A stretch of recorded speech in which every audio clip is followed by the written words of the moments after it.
Then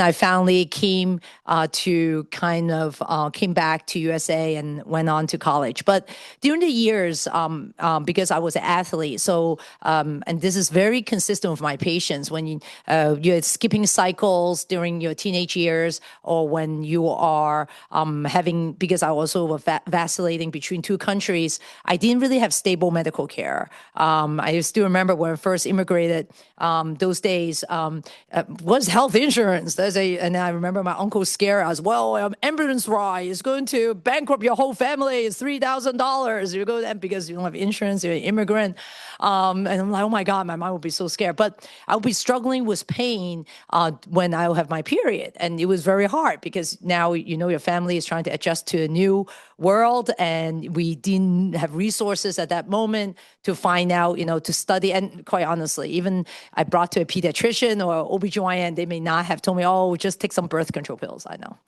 That's usually the first sentence, take some birth control pills. And so they shut down the cycle. But not really anyone understand those diseases. And we're talking about in the 1990s now. So yeah. A little bit old, so it's 1990s when I was teenage years. It's very different now. And yeah, there was no MapQuest. Even coming to here, I was remembering all those years going to New Jersey 280. I have to print out maps, and my mom is next, with driving the little car. And I'm like, Mom, turn right. The paper said turn right, but there's a roadblock because the adjustment on a piece of paper. But today, when I look at MapQuest, I blocked. NYPD blocked this one. What I'm trying to say is information was not as clean, direct. There was no opportunity to be here to share those information. So it was very hard. There was no internet. As a young teenage girl, it's really, really hard to understand there's something called endometriosis or what you're struggling. But then I also had missing periods because I was an athlete. So when I do struggle, starting around 16 and 17 and 18, where the pain become more severe, but then it becomes a nuisance because I have to get into college and medical school. So who cares about the period and pain? So then you just stuck with it. In Chinese, there's like a saying in similar, it's like eat it, tolerate it, and you just go through the days like that. And then finally, what makes me diagnose endometriosis when I was at residency in Boston. I was at Brigham, and they found a dermoid cyst on my ovary. A dermoid cyst, for some of you to know, is like a complex cyst that is a benign, not cancer. But yes, I know when you're a medical student or resident, you don't know. It's, oh my God, I have cancer. After all this year of studying, after I went through all this school, I'm going to have cancer and die. I don't know why. It's very morbid, the thought. I'm going to die. That's it. I'm going to die. And those times at Brigham, which is one of the very top hospitals in the nation, we do see lots of rare cancer come to our way. So I see lots of 25, 26. Don't be scared, audience. It's not that common, but it's like one out of a 10,000 patient. I'm like, oh God, I'm that patient. That's it. I'm the case report. They're going to write about me.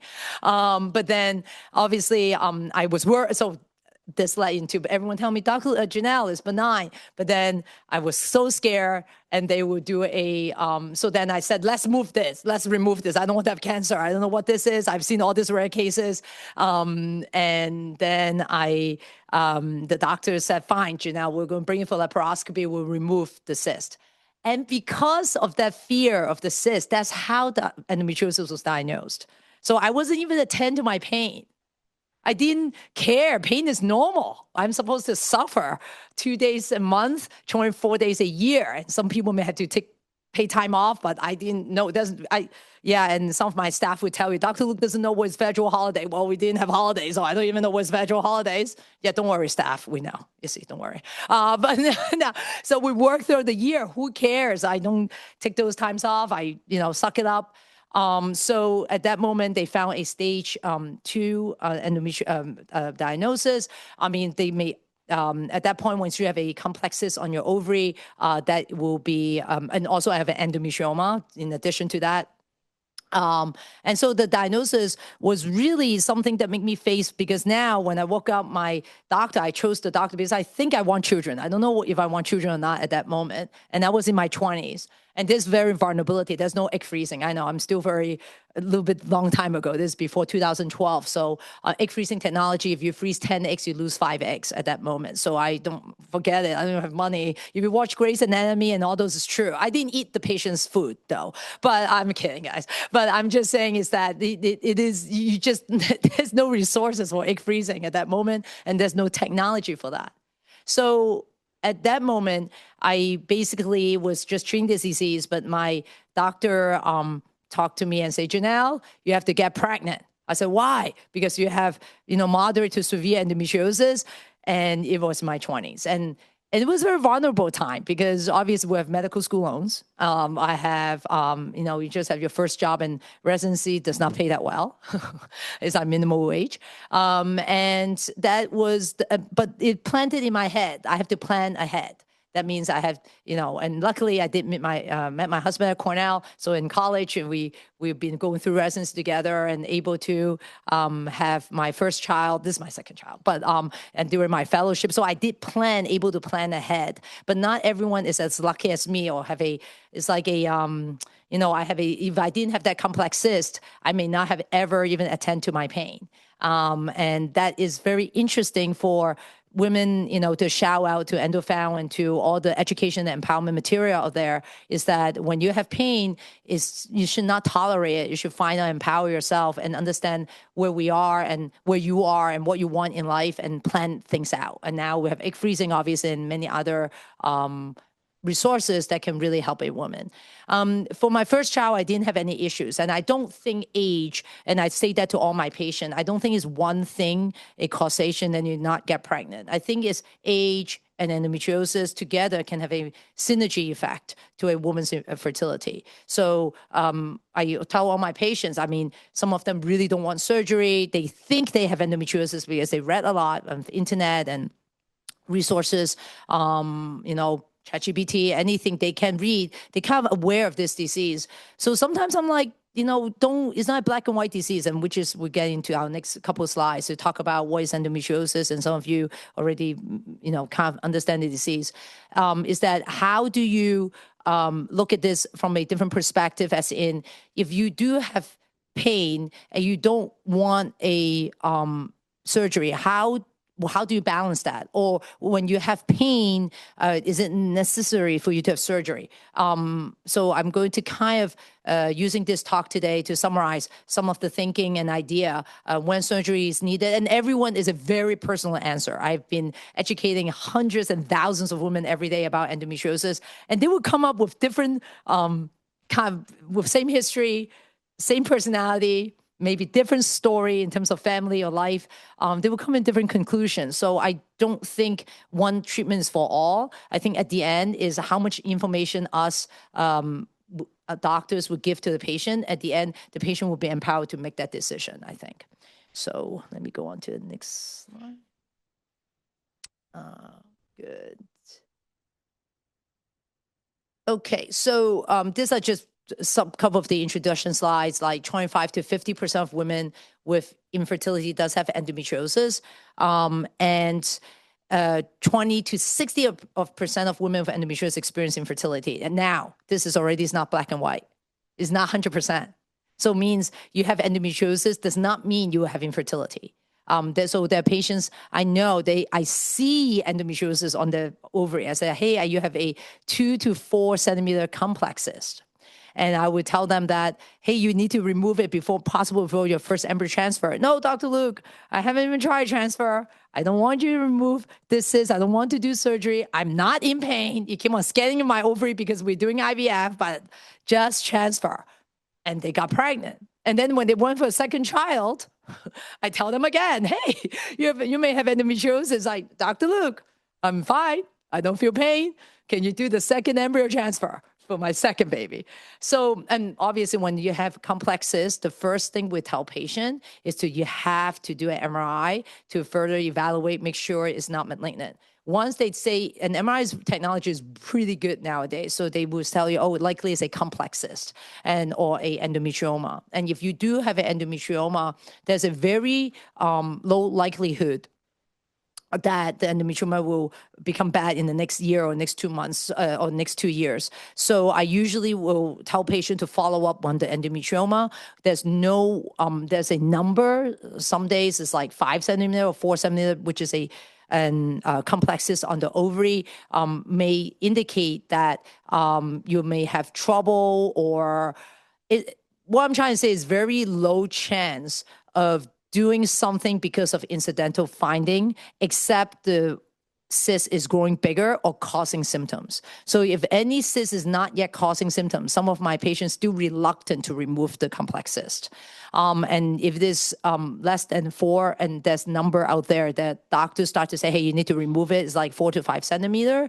Every year, I don't think it changes plus minus 1 centimeter from journal articles and reviews.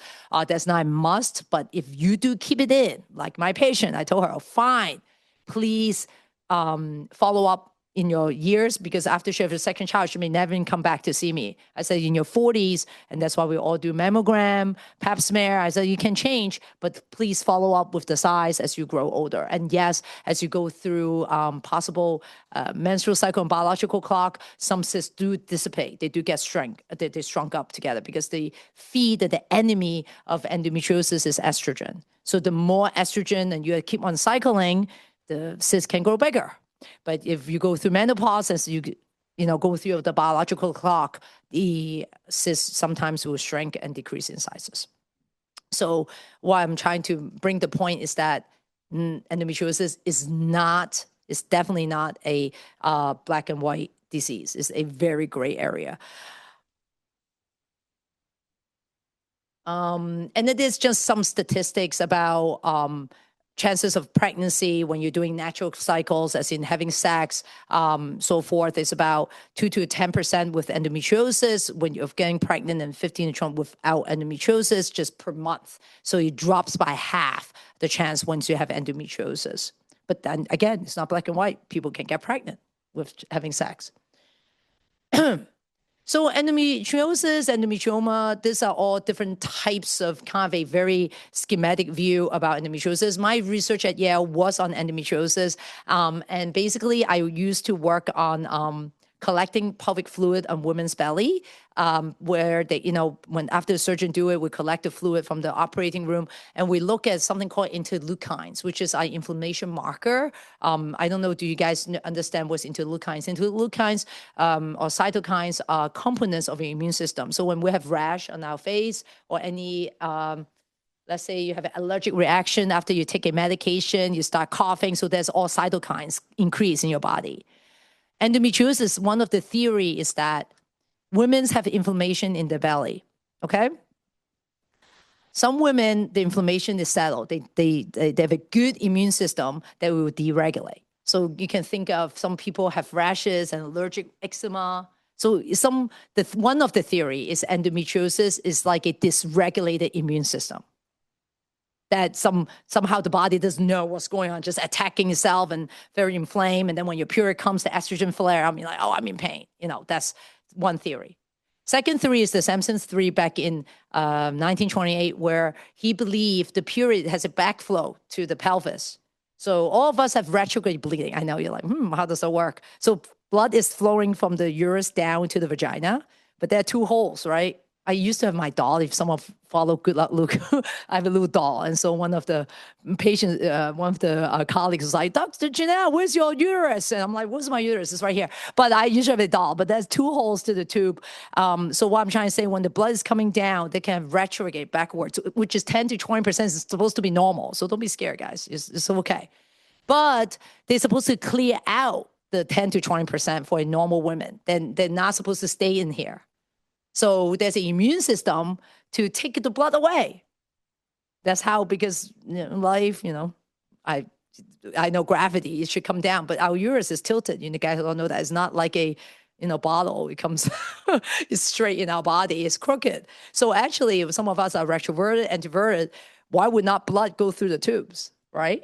So blood will go through the tubes. And the idea is that the immune system inside the abdomen will clear those blood.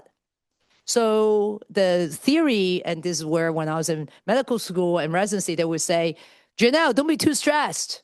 women who are stressed and type A personality will have endometriosis. And it is well studied that people who are very stressed out, whatever trauma, anything, just stress, so stressed, then they usually have more painful periods, which I thought, wow, that is so Eastern and Western, because I was from Hong Kong. I love Eastern. I talk about qi and yang.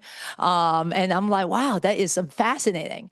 And so I do believe when you're stressed, there is a dysregulation of the immune system for certain individual. This is not true for everyone, because I was listening to the lecture right before, because I was also at Brigham, which is a place where they do lots of knockout. What does knockout means is a mice. How do we know BRCA gene causes breast cancer? Sorry, I'm weaving back to that point, but I'm coming back. There's a case. So there was one knockout paper, because everyone scientist in the world want to discover the next BRCA gene. Means I have this gene, you're going to have breast cancer. That is a big 90 people would cut their breast, take out ovary for genetic testing, right? So it's a big deal. It's not like, oh, it's great, you have endometriosis, you may get pregnant or not pregnant. It's not like that. It's like you have the gene, you will have breast cancer, ovarian cancer, you need to cut your breast, you need to do your mastectomy, you need to do a oophorectomy. So every scientist and human being in the world want to discover something with that high correlation. So everyone's trying to discover an endometriosis gene, which I was here, the audience was asking. So then there was one gene, so it comes also from genetic. It's called the KRAS, K-RAS, the KRAS gene. And they knock out that gene, and the mice did not have endometriosis. But obviously, no one in the audience said, I didn't hear the recent literature about this. Well, because they haven't really identified, which is what the previous speaker was saying, there's more than one gene, it turns out. That was on that mice. I mean, we're not mice. We don't have a tail. We don't eat in the cage. So we are, there's lots of multifactorial things that's affecting. So that's why genetic, that is a component of cause of endometriosis, but it's not the only answer. BRCA is the only answer.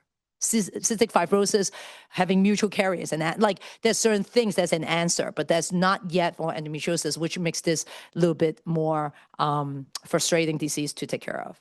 And then that's where the diet comes in. The inflammatory diet versus antioxidant diet is also very part of, as we are talking about the disease and the causes. And I will offer some therapy also as we go over this. So adhesions, and some of you may know, is a scar tissue in the ovaries and tubes that, so some of you may have endometriosis and you do something called a hysterosalpingogram, especially if you're struggling with infertility. And when the tubes are unblocked, you're like, oh, great, the tubes are great. But the tube actually, if you watch movies on the fallopian tube, I know YouTube sometimes have some movies, is that the fallopian tube is a very flexible organ. There are patients with a left ovary taken out, but with a left tube intact, right ovary intact, but no right tube, and get pregnant. So what I'm trying to say, the tube is expected to be very elastic and flexible. Even if it is unblocked, does not mean that endometriosis did not affect the patient, because the adhesions, because you cannot see the movement, is very, I don't know if you see bowel moving, it's like water waves. This is nature. So if there's adhesions, even the tubes unblocked, it may still can affect the endometriosis, the fallopian tube mobility. And because of that, it can affect fertility, even though the tubes is unblocked. Because tubes unblocked is a very interesting thing. It's like you expect the tube to stay there and grab the egg. But the ovary is a orbit. I don't know if you see, it's a little organ that's like a ball. So it's not just getting the egg can come on the bottom of the ovary. The tube has to adjust to grab that egg. I don't know, you guys watch Alien. Again, you guys are so young, but I hope old-time Alien movie, you know, have to grab the eggs with the arm. So you think about that. It's very a flexible organ. So again, adhesion is one of the possible causes of infertility with endometriosis. Inflammation.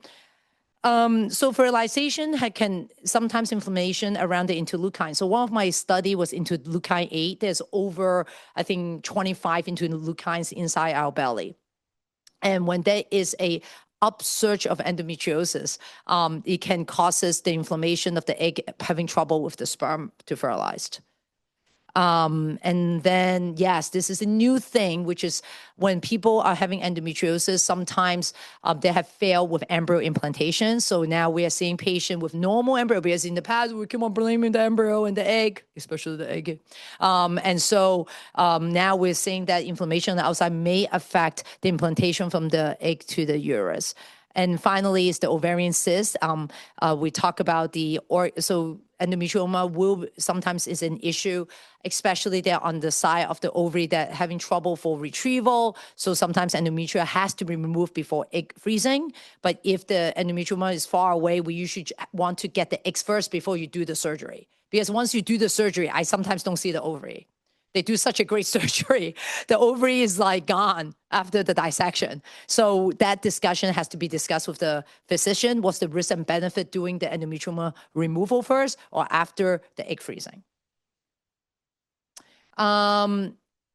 And adhesion we found, so this is just of the general statistics we have seen in patients. Adhesions were found 65 to 88% of endometriosis patients with pelvic pain, and implantation rates were 50% lower in endometriosis patients undergoing IVF, and 17 to 44% of endometriosis patients develop ovarian endometrioma.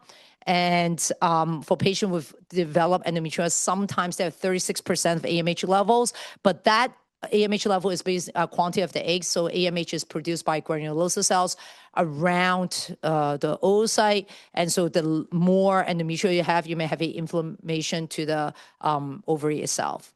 But the removal of the endometriomas may also reduce AMH levels by up to 44%, which I was talking about, where you can remove that, and that will happen with diminished ovarian reserve. So I know we have like about I think 1 minute. No, 2 minutes. Okay. So I'm going to just kind of summarize how patient comes to me and for infertility and what the things I guide them with. Number one, patients may or may not have symptoms. So they may say, Dr. Luk, I don't have pain during period. And so with that, I don't assume they don't have endometriosis. You can still have endometriosis. So this is just something, how confusing endometriosis is. So when I was doing a residency, for you to understand, there will be a patient with so much pain. We thought we're going to pelvis, will be adhesions everywhere. But then we only found one dot of implantation on the on the belly. That was it. It was like, what? That was so now we don't know, is it really endometriosis or is irritable bowel syndrome? Like I can keep on going, maybe pelvic floor disorder, like that, many things, because you have to really take a really good history. Sometimes it's not just endometriosis. They may have pain during sex. They just didn't tell you, or maybe just one day of cramping. So we have to dissect those things, and also shows you endometriosis can show in different colors, means they can be one dot and have lots of pain, or many patient with no disease, and they went in for appendix removal, and I found stage 4 endometriosis. So you can see the wide spectrum. So it's very simple. We don't take care of every patient with infertility all the time going to surgery. This is the talk I would give to them. And then they would say, Dr. Luk, I'm in lots of pain. I don't want IVF. I said, that's great. How many years you have tried getting pregnant? Then I think time to, one stone hit two birds, go and remove your endometriosis and have more sex. Hopefully you don't need IVF, and that removal of endometriosis does improve fertility. IVF in itself supposedly is the therapy of endometriosis for fertility. Means if you in pain or not in pain, and you just want to get pregnant, you're not here for pain control. Usually endometriosis, IVF is much better than endometriosis surgery, because no one wants to go through the surgery for IVF, okay? Then we'll go for first embryo transfer. If the transfer doesn't work, then this topic will keep on coming again. Some of the patients just really didn't come to me for endometriosis therapy. They're only here really for the fertility. So then with that said, then I would just educate the patient again. I would say, Doc, I would not want you to go through surgery. So we're now treating patient with Olisa or Lupron shot to suppress them, to improve the implantation rate. So those are the things that we are kind of offer patient, because what is your goal?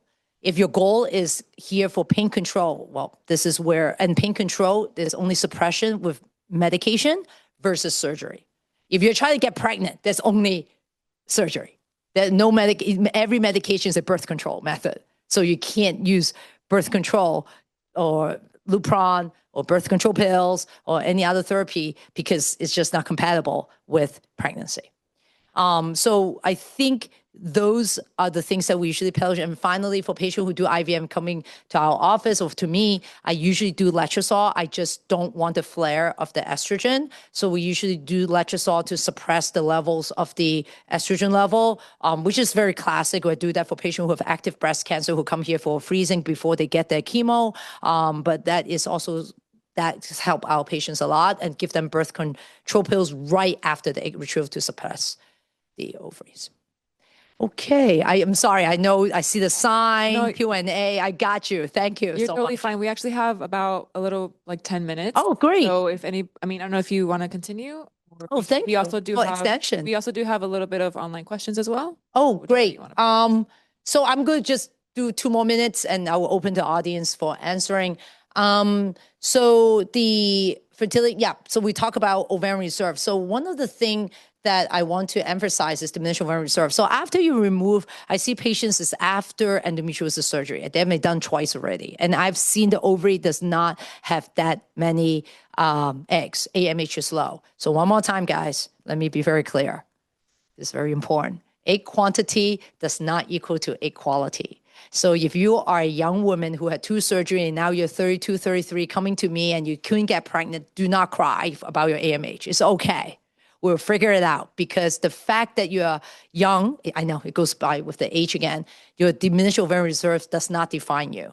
You will get pregnant. One of my lowest AMH that get pregnant with twins, I know, it's a little bit dramatic, is 0.08 AMH, okay, IUI. So, and it was funny because it's a single mom by choice. I know it was traumatic and exciting, but it was, she came in, IUI, she's crying because obviously she has chance of her final partner. She's like, Dr. Luk, what should I do? I did 2 surgery for endometriosis. My image is 0.0 menopause by tomorrow. I said, it's okay. We'll be fine. We'll do some letrozole. Okay. And as she knows the twins, so well, I need to get pregnant now. I said, okay. And then she got the IUI. She got twins, AMH 0.08.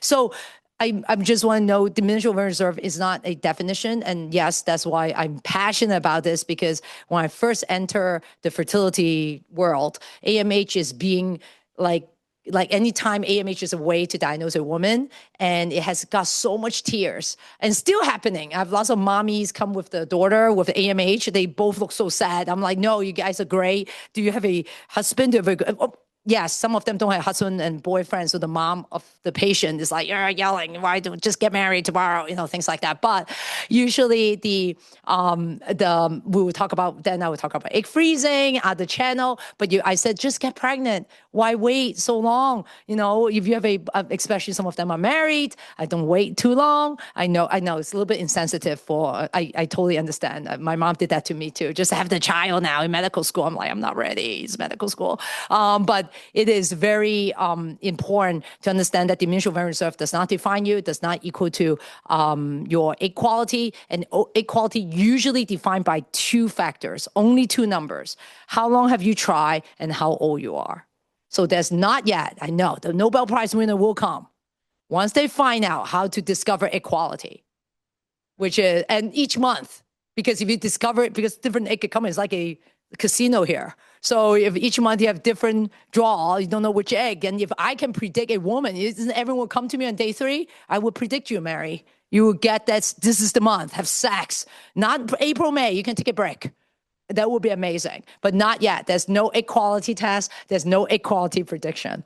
And so we use a very mild stimulation for those patients, 1 egg to baby. That's it. We don't need to define that. So. And also the same thing for IVF success rate. I usually do not use AMH to define it. It's by only age, not AMH. Okay, I'm sorry. That was my really tidbits. And let me see if I have any more slides that the audience like. Yeah, this is what I was talking about. And some people do surgery. Yes, it's different. Yes, it is different. Endometriosis and fertility is different for everyone. That makes this testing is, yep. So that was my slides. I'm open to Q&A if there's anyone. Oh, thank you. Oh, yes.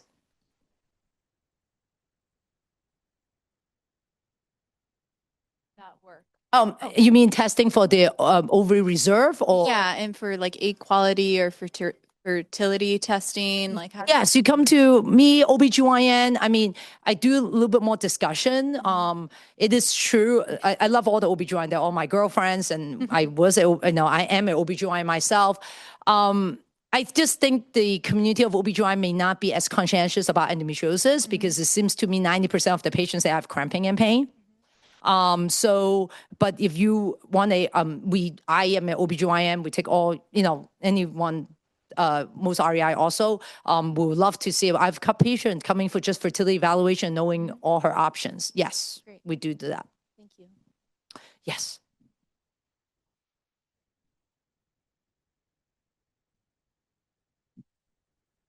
Hi, I have a question about AMH and how early young women should be getting it tested. When I first started learning that thought that I had endometriosis and was learning about AMH, I was like, let me at least get this tested and see where I'm at. And they didn't want to do it. And I was already 26 at that point. And I was like, it's a blood test, just give me the test. And like multiple doctors refused or didn't want to do it. So I'm confused as to when young women should be asking for that and who to go to.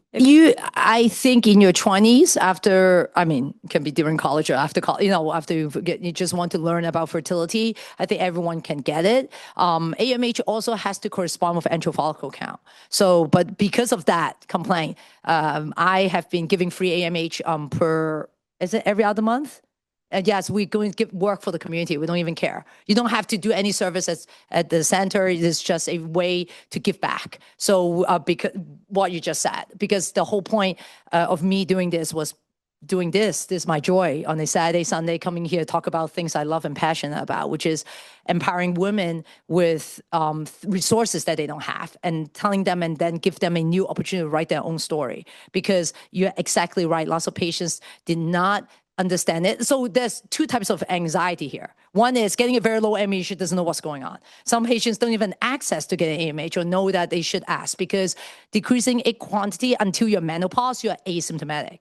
So both of them you don't feel, I'm decreasing my eggs today. Like there's no decreasing eggs feeling. So how would you know what is going on? What's your baseline of your ovaries? And so knowing AMH is one of the factor. But again, if you're young, 20, you got low AMH, don't start like I will never be pregnant again and things like, because it's not true. So there's something tidbits very important. Yes. Oh. Okay. That asked, in your opinion, what is the ideal amount of eggs needed to do IVF? Actually, I am a big component. There's no number of eggs cannot do IVF. So that's very common when I was taught. I think someone see already where's my alma mater and all that. So anytime less than 3 follicles, they don't retrieve. Okay, that's classic. I don't know, some places 5. I think it's because of the astronomical cost of IVF. So if you only get 1 egg and the embryologist cannot fertilize. So unlucky to my staff at my office, we have lots of 1 egg to baby cases. The reason is because these are the patients that no one even wants to try. And it's so funny. Last 2 days, I interviewed, still happening. I'm like, why are you calling me from Washington? Like, it's so far, Seattle, Oregon, and just no, they said, don't come here. We don't want to take you. Because the 1 egg to them that may be true by pure mathematics. And it's also true, I don't think I'll get in trouble. Let's talk about this. There are agency governing IVF centers. Means they are trying to, they're using success rate. And some of you would love, what's your success rate? Because maybe ChatGPT says, how do I know I want this IVF center? Or I want the success rate? But I never, for me as a doctor, I'm not treating the national statistics. I'm treating you. So there were lots of patients. That's how I was born. I mean, as in my center, me. Because the issue here is we do not want to make patient feel because of less eggs, no one will take care of you. And it's true, then possibility you have less chance because you only have 1 egg or 2 egg. But then that's exactly what happened to them. They would keep on canceling 1 egg until 6 months later, I retrieved that 1 egg. That was the baby. Because that is how the world works, because AMH is low does not define that you will not get pregnant. You may be 5 or 10% just because of the AMH a little bit lower than patient who's 50%, but you still at 40%. Why make it 0? That certainly sex didn't work. We still have to be there, but if the adhesions on the tube, it didn't work, even though your tubes are unblocked. So I think that theory of how many eggs shouldn't in the world in the coming years, hopefully the organizations and the people up there who are controlling success rate and so forth will understand that we're not here to treat success rate, but we're treating patients themselves. We have time for one more question. I wasn't sure who was first or not. No, I'm sorry, guys, but I will be around if anyone have questions. I apologize. Yeah, go ahead. So if someone comes to you and they've never had excision before, do you recommend that they try that before trying any IUI or IVF? It depends on pain. So I have a patient literally, they can even walk from, because as you know, IVF centers, we need them to come on day 3 for blood work. I didn't know how traumatic her pain is. But one day, someone from front desk called, Dr. Luk, patient's in pain. I said, what happened? Was she egg retrieval? No, she's on day 2 of her period. So, but she's been struggling like this for her lifetime, that she'll be in pain at the elevator. So for those patients, I said, don't do IVF, please. Can you please treat yourself? But if your pain is not there and you just cannot get pregnant, your tubes and everything everything is checked off, majority of the patient will then go through the letrozole, the IUI, the sex. As you know, there are only 3 ways to get pregnant: sex, IUI, IVF. So after they go through the ladder of it, depending on how long patients and me drive the bus together, we decide together. And then we will then go on to IVF. Majority, I would not say majority, but 60% to 70% patient would not want surgery right away. Especially they're not on the elevator. But that patient, definitely, I persuade her, please get a surgery first.